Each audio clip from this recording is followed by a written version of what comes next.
We met Ate Lenny, a 57-year-old woman from Tanay City, Negros Oriental. She is a mother, a wife, and continues to fight the challenges of life. Ako si Lini Dongke. Nagkasakit ako ng breast cancer, stage 3. Na-diagnose ko itong 2021.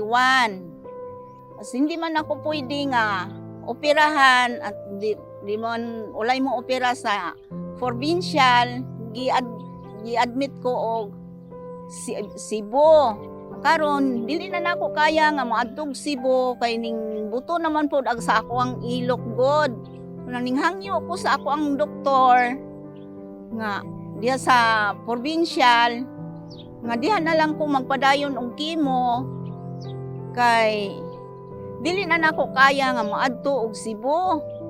Problema lagi nako, wala ko'y financial kay mo abot man og 8,000 ang simana nako kay kada 6 days man ang 7 days man ang chemo para jud nga mo mukupos ang ako ang bukol. Ako ganahan nung ta jud ko nga magpadayon sa pagkimo, wala man gud ko'y ika-finance.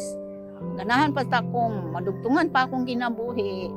Unta naantay maka-finance nako para madugtungan pa akong kinabuhi.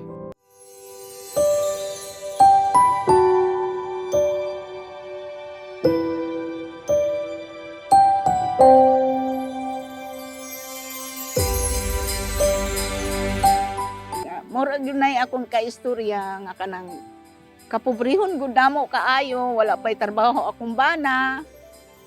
Magsige ra yung tamig panghangyo ining mga silingan nga makakuan mi makaabot sa akong chemo. Unang gitabangan nay mo tabang nako tag 20 50 anang among mga silingan ra pud kay katalabangon punang mamong silingan. Origin na ako ang ika-istorya, daghan jud kayong salamat nga naon tay mo tabang nako nga aron madugtungan akong kinabuhi.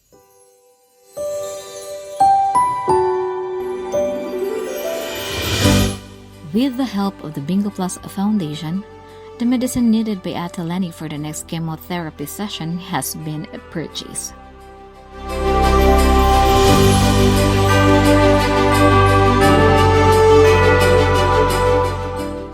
Although the amount may be small, it is a great help to Ate Lenny in her fight against the illness.